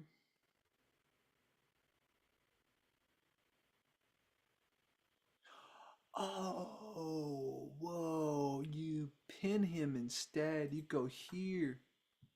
That makes sense. Whoa, this is a pin right there. Get the bishop more active, right? Threaten that. Being protected by that, you block the bishop. Bishop goes back. Probably going to be forgotten. That's endgame blunders, right?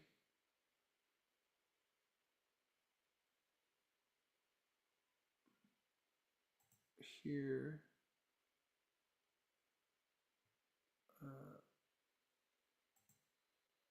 Yeah, whatever. It's not as clear cut as they claim. So, Opa Dopa's here. What's up, Opa Dopa? Yeah. Let's see. So this is a Colle opening. Colle.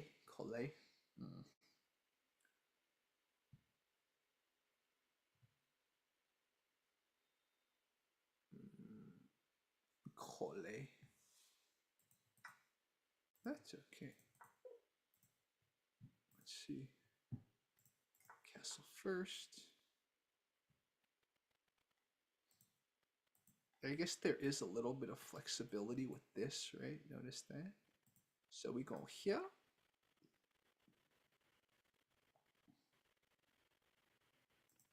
Nope. That's a French defense move. Break apart the center this way. No, they want you to use the knight. Not yet.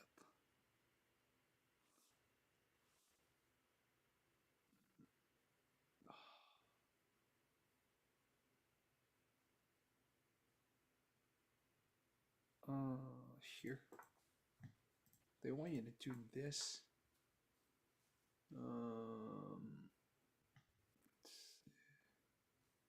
This is the h7 pawn. Now we go. Nope, not yet. That's okay. What is your name?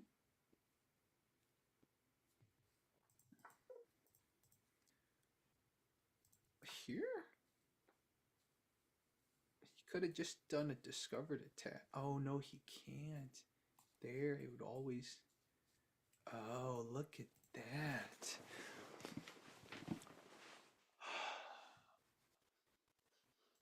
Now we go. And look at... Not yet.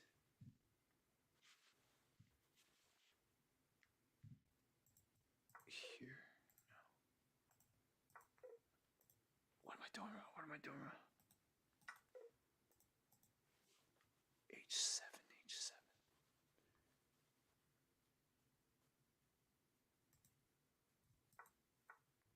Doesn't he have a discovered attack there? No, it's too late.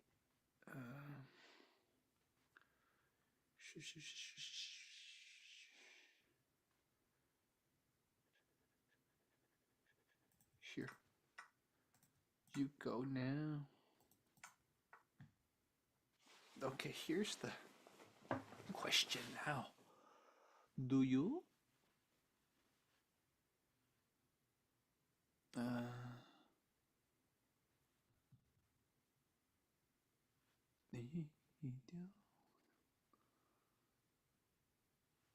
Chase him.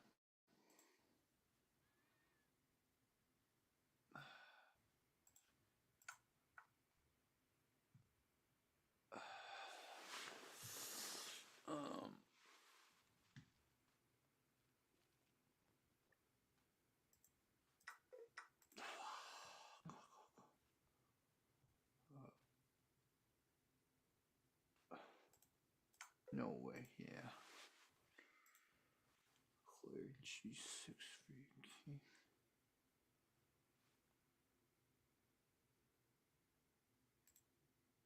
What the heck? That's not the way. What can you clear with?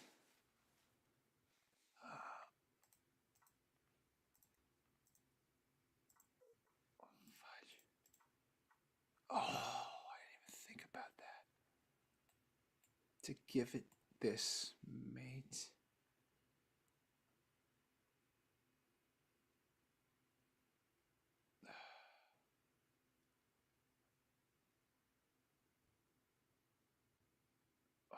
Let's see. He defended mate. What should we do?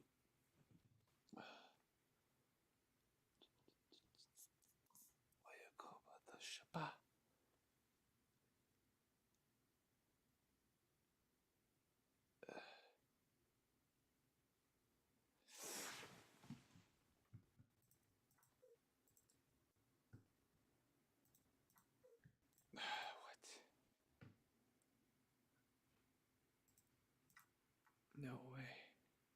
Oh, because if you remove him, he goes here.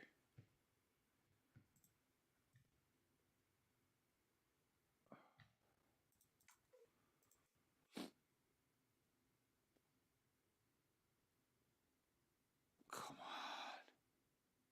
I'm getting too tired. I think this is it for my chess learning once I get this.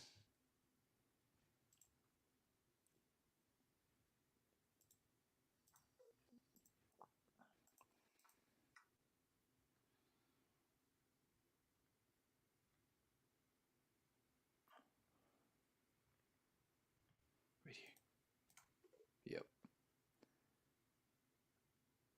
Right here, because look at that.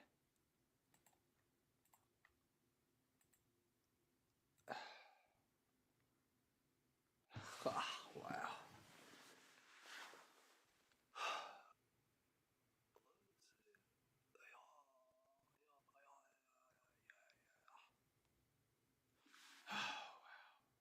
I gotta learn the Queen's Gambit accepted soon.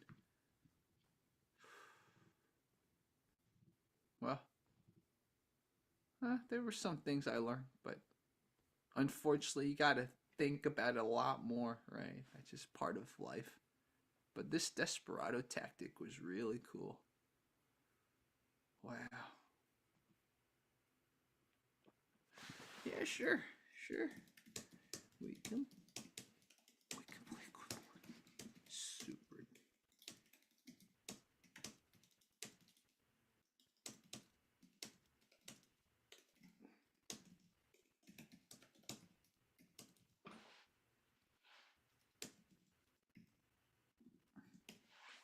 Let's see if he added me.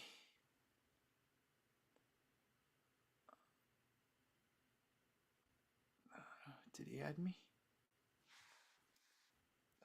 We can watch Nelson Lopez really quickly. Let's see. So, this is the Alapin Sicilian. So he played the Alapin.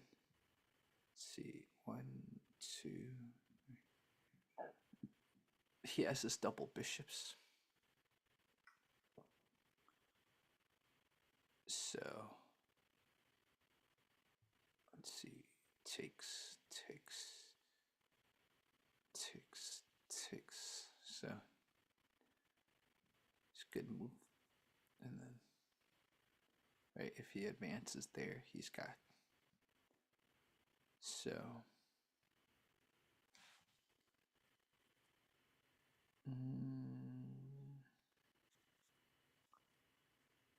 You could open up the Explorer.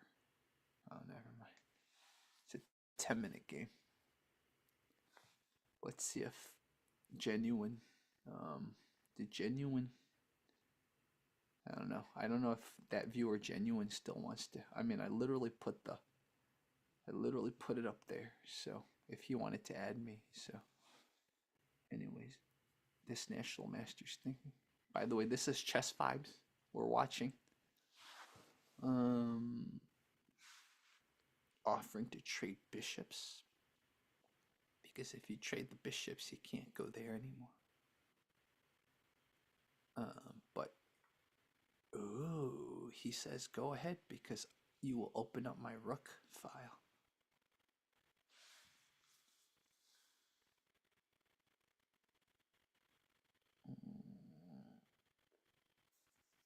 Let's see.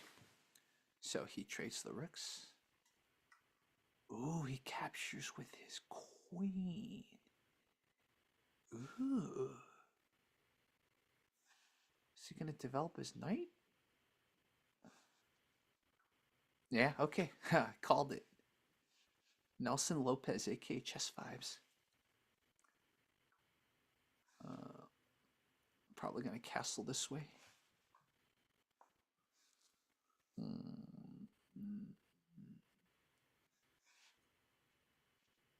So this got 1, 2, 3. Yeah, no. Maybe develop your bishop, man.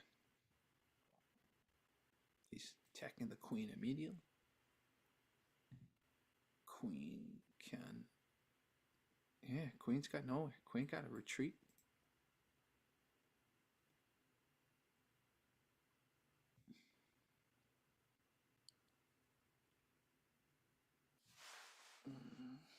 Felt like he could have gotten his bishop there and then gone there. So here, felt like he could have gone here. Would have been the same. Anyways, let's go back here. So, oh, look at that. He actually offering a queen trade.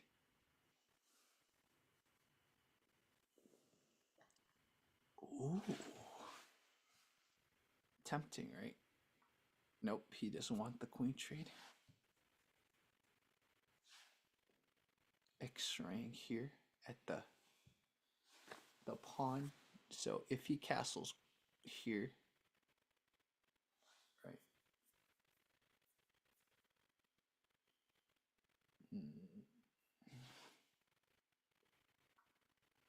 So that's a good battery right there. So now he can one, right? And then that's not enough defenders. You see that? It's not enough. He's gonna win out there. That's a good move.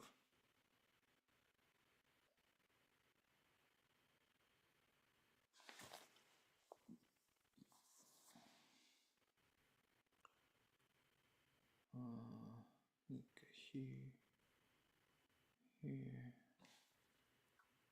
Oh.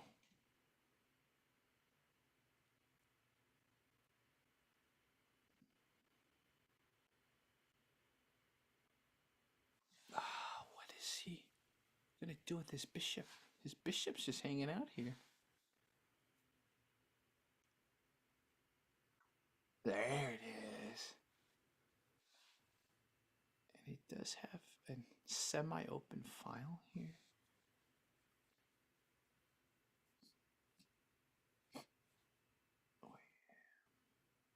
Let's see. Did Genuine respond?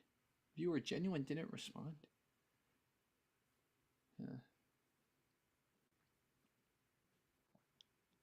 It's cool. It's cool to watch Nelson Lopez, aka Chess Vibes, play. This is really cool. So,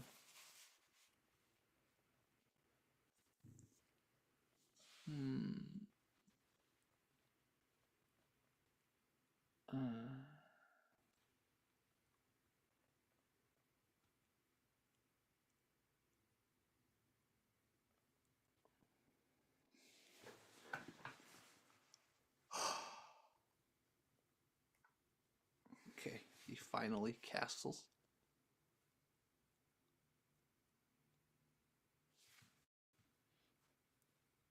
Nelson has more time, right? So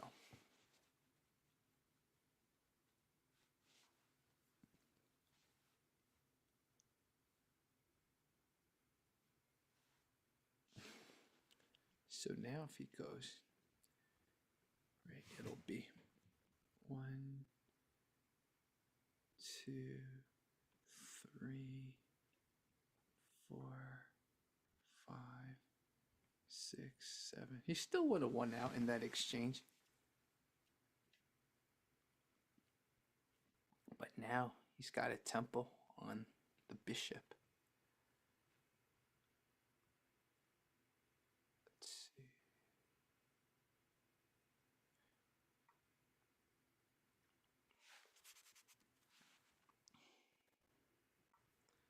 What if he went here? It would have been here.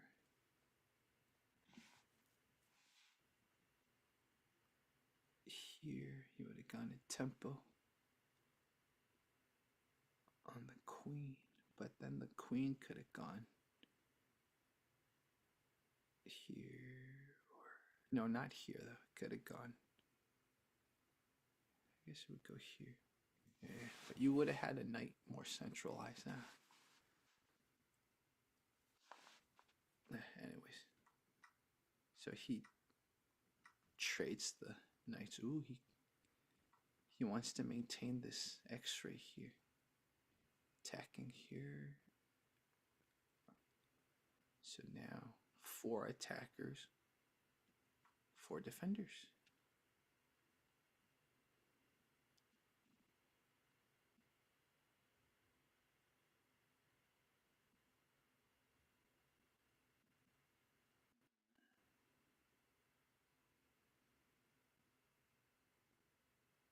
Mm.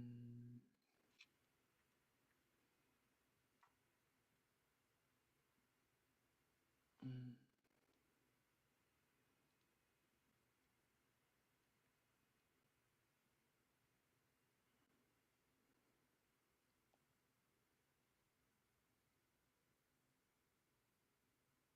Mm. Let's see. I guess viewer genuine kind of left. So. Mm.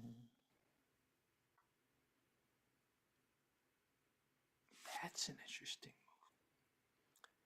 move. I guess you'd rather double up his pawns, huh? But if he goes here, and if you take, you're gonna take with your knight with a tempo on your queen. I don't know if you want that. The other thing is, but if you go here, he can take with this.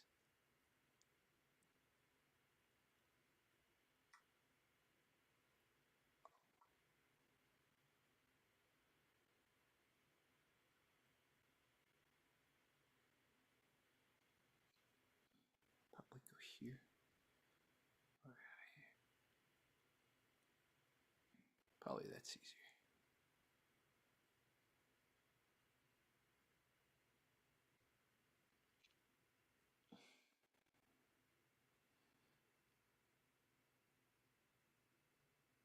Mm. He's running out of time. Nike's running out of time.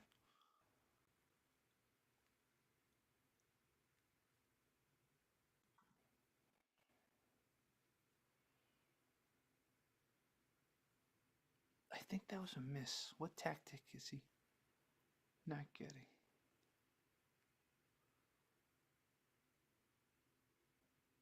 Mm. Yeah, exactly. That was a miss. He just lost the pawn because unless he wants to sacrifice the what tactic am I missing? Huh.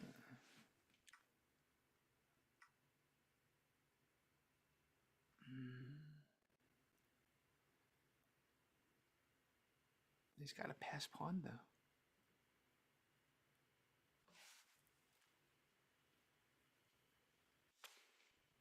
Got a double attack here.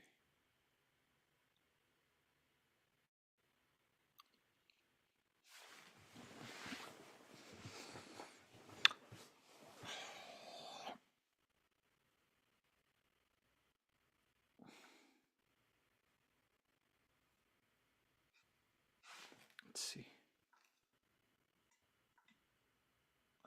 That wouldn't have been good either.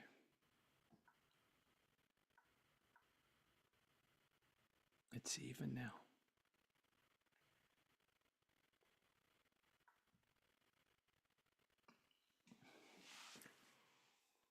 Oh, oh.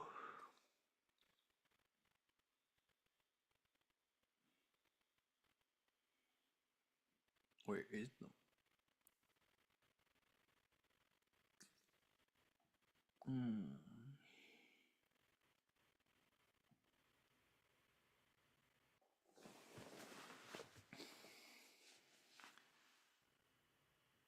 Feel like you just keep advancing.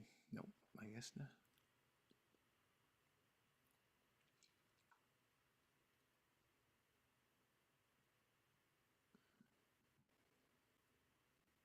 Maybe?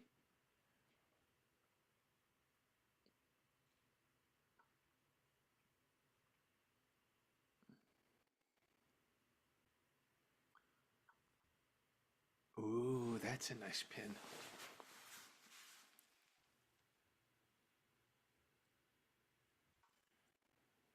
Ooh, Alakine's gun.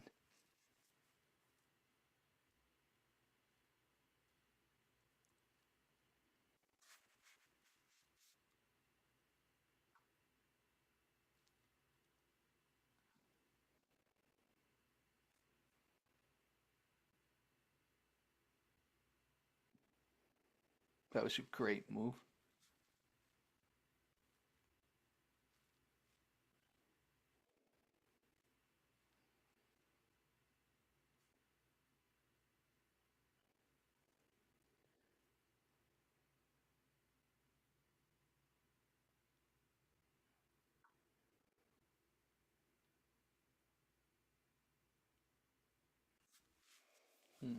Nelson definitely has a lot more time, so he can take his time.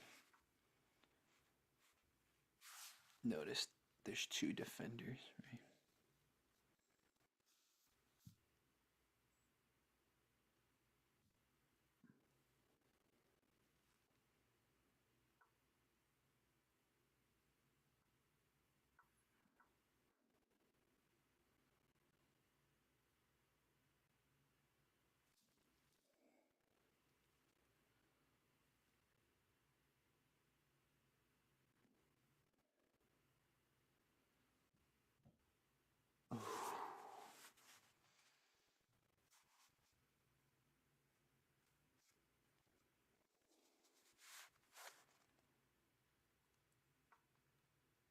Oh, he's just gonna stall.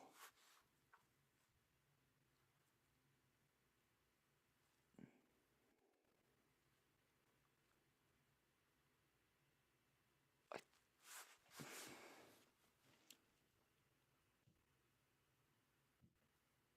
think he can sec. I think he's good. So here, it goes here. Here, it goes here. I think he can advance. Oh. I don't know why he couldn't. I don't know why he didn't advance. What would have been the problem here? What would have been? Oh, that would have not been good. Interesting. Wow.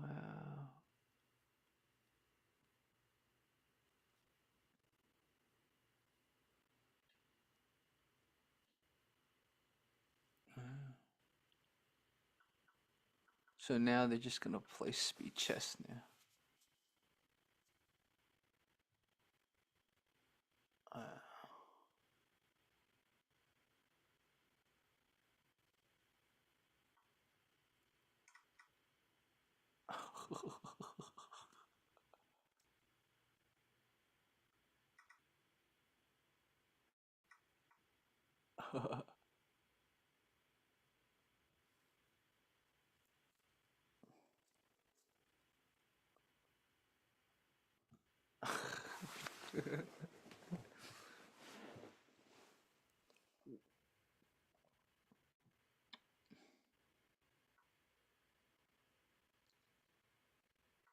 This is a drawish position.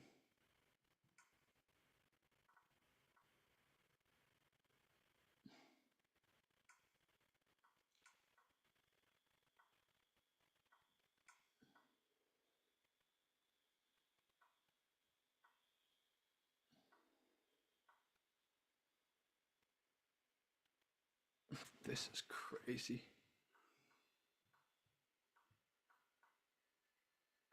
Yeah, Nelson's won this.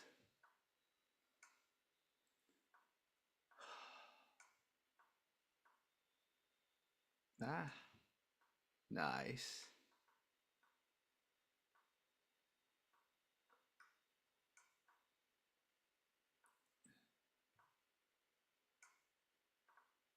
Nice. Nelson's won this.